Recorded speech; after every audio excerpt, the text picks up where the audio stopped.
FC ทุกท่านสบายดีตอนเช้ามื้อนี้เบาเลงมาถ่ายคลิปมาอัปเดตคลิปอืม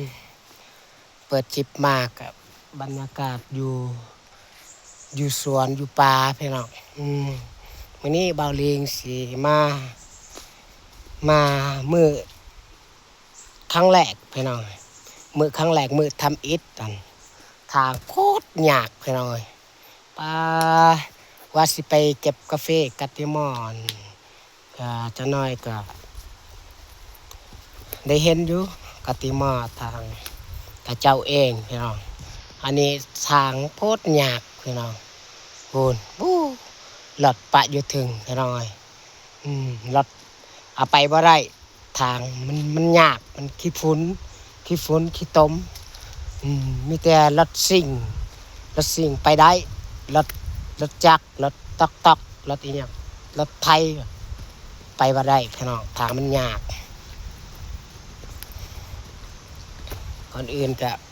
กราบทักทายสบายดีพ่อแม่พี่น้องผู้สุคน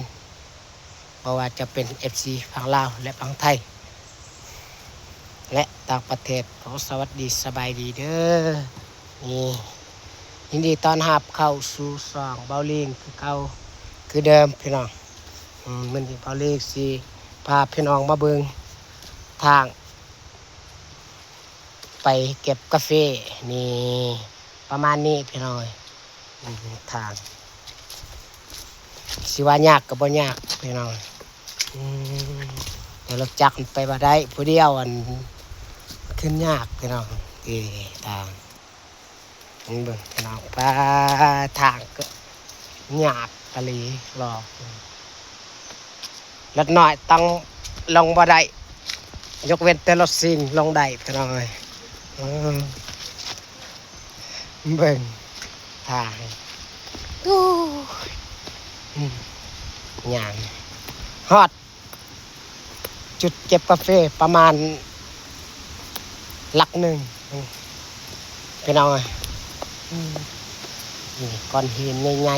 ๆก้อนหินนี่เป็นเถียงพักเวลาเขาไปมาไซเขากับพักเถียงนี่ได้เขายินดีต้อนรับเสมอผู้ใดอยากไปอยากมาเล่นไ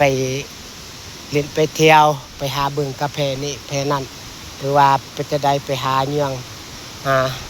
อาพระนี่น้ำธรรมศาสตร์ที่เรานี่เป็นห้วย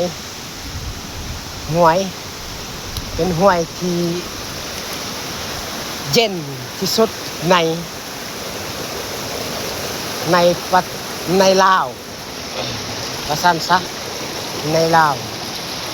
นี่เป็นน้ำเย็นน้ำมีเขียดปลาแล้วก็มีสัตว์อื่นๆนี่มาเบิ่งทางปีนี่ทางหลอดหรือบ่หลอดก็เอาไปผสมกันไปเนาะนี่ถ้าเป็นรถจักรรถไทยมันขึ้นบ่ได้มีแต่ขึ้นได้รถสิง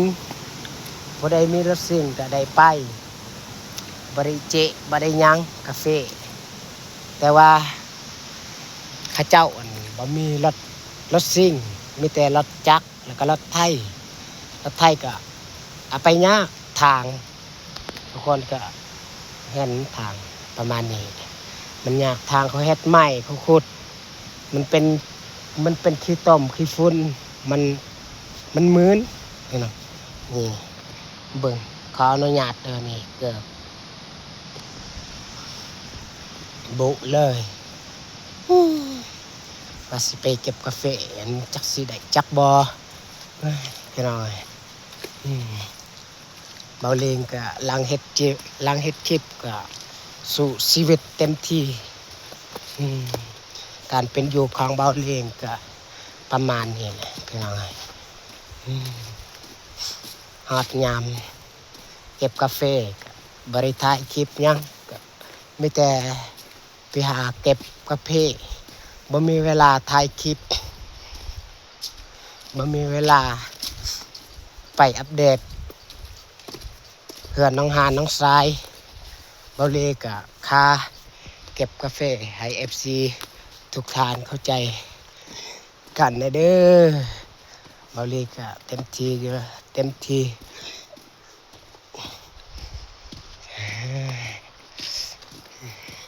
พี่น้องเอ้ยเบิ่งมีกาแฟป้า